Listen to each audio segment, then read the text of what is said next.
Welcome to this explainer. Okay, I want you to picture this. Think about the last time you were in a hospital or a clinic. Maybe you were about to undergo a procedure and a doctor handed you a clipboard with a form to sign. You probably skimmed it, signed on the dotted line, and handed it right back, probably thinking it was just standard hospital bureaucracy. Am I right? Well, the truth is, signing a medical consent form is actually a profound legal and ethical act of bodily autonomy.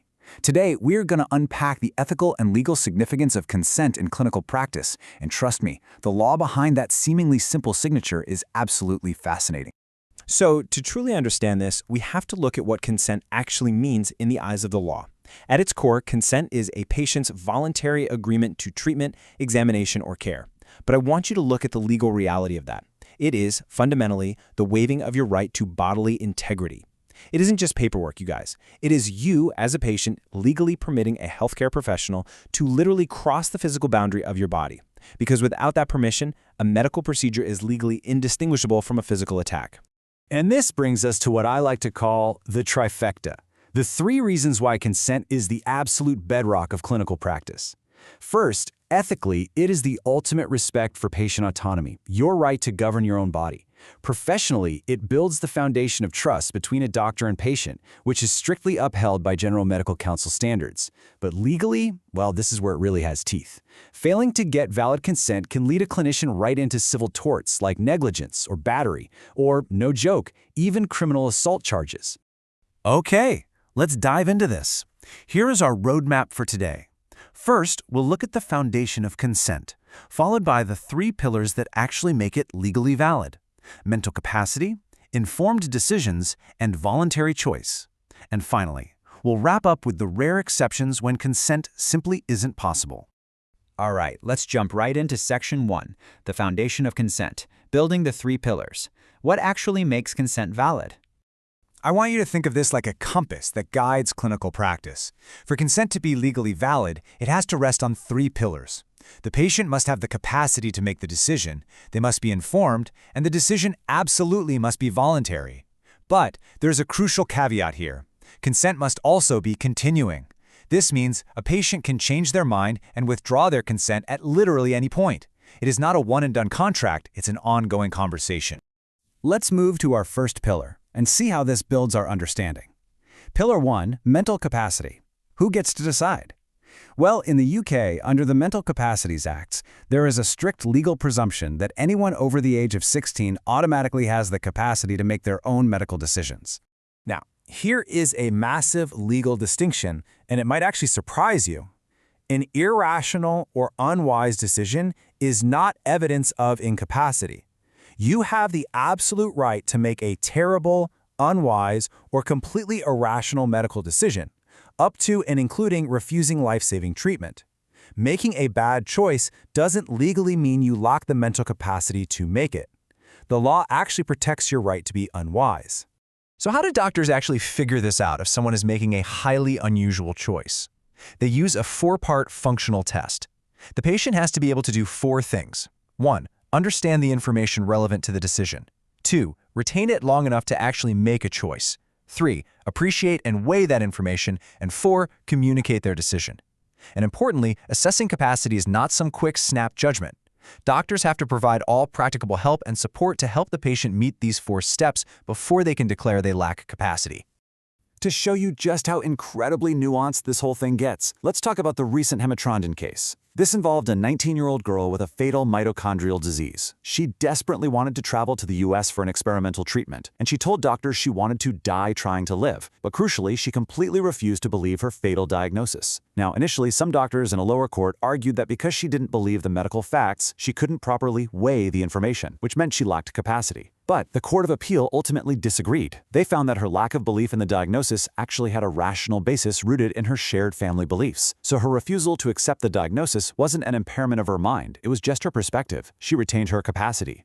And that brings us to Pillar 2, informed decisions, shifting the power. Because capacity alone isn't enough. You actually have to know what you are agreeing to. And recently, the law has seen a monumental shift regarding this specific pillar. See, for decades, clinical practice relied on the Bolam standard from 1957. This rule basically said a doctor only had to tell you what a responsible body of men thought you should know. It was highly paternalistic. The whole doctor knows best mentality. But in 2015, the landmark Montgomery negligence case completely changed the game. Nadine Montgomery was not warned of specific risks during her delivery, which resulted in tragic complications for her son. The Supreme Court ruled in her favor, establishing a whole new approach. So the real key takeaway here is that the power literally shifted from the doctor directly to you, the patient. Doctors must now disclose any material risks that a reasonable patient in your specific position would find significant. But, of course, actually implementing this new Montgomery standard in real life, it's really tough. Providing the exact right amount of information can feel like an absolute minefield for doctors. They're dealing with clinical uncertainty, super complex medical data, tight time constraints, and the reality that fear, illness, and just being in a clinical environment can heavily impact how a patient processes information. So, to safely navigate this minefield and make sure consent is truly informed, clinicians use a very practical tool, the PARC acronym. Doctors must clearly explain the procedure itself, they have to present reasonable alternatives, and yep, that includes the option of doing nothing at all. They must outline the material risks tailored to that specific patient, and finally, they have to leave ample room for questions. If a doctor skips these steps, the consent you give might not even be legally valid. Okay, let's hit our third and final pillar.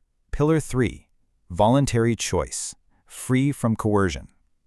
Even if you have capacity, and even if you are perfectly informed, your decision means absolutely nothing if it isn't freely made. Patients have to be entirely free from undue pressure, and that means both actual coercion and perceived coercion. To illustrate this, let's look at the gripping 1992 case known as Re-T. A young, pregnant adult was injured in an accident. Initially, she actually agreed to a blood transfusion if it became necessary. However, after speaking privately with her mother, who was a devout Jehovah's Witness, the patient suddenly refused any blood products. Shortly after, she fell unconscious and desperately needed a transfusion just to survive. Her father rushed to court to get authorization for the treatment. So, the court had to answer an incredibly difficult question. Was her refusal truly her own voluntary choice? Well, the court ruled that it was not. They determined that her mother's intense influence overrode the patient's own independent will. Because the choice was tainted by perceived coercion, the pillar of voluntariness just collapsed. Her refusal was deemed invalid, and the court allowed the life-saving transfusion to proceed. Which perfectly transitions us into our final section, when consent isn't possible, the exceptions. What actually happens when those pillars collapse?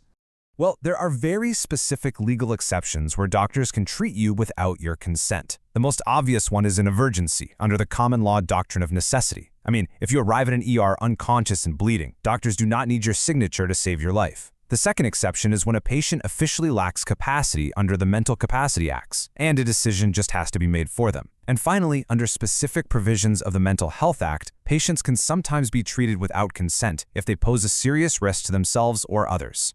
Now, what is truly fascinating here is how the law guides doctors when a patient actually lacks capacity. Doctors must act in the patient's best interests, but the law makes it explicitly clear that best interest is not just about pure medical survival. It legally requires doctors to look at the whole person.